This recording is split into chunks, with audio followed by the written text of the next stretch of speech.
ابو حمزہ محمد بن سیرین نے بیان کیا، ان سے عامش نے، ان سے ابو صالح نے اور ان سے ابو ہریرہ رضی اللہ عنہ نے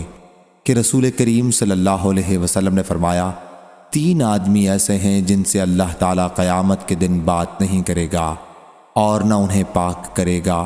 اور ان کے لیے بہت سخت دکھ دینے والا عذاب ہوگا۔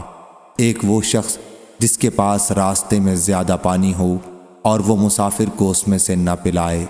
دوسرا وہ شخص جو امام سے بیعت کرے اور بیعت کی غرض صرف دنیا کمانا ہو، اگر وہ امام اسے کچھ دنیا دے دے تو بیعت پوری کرے ورنہ توڑ دے۔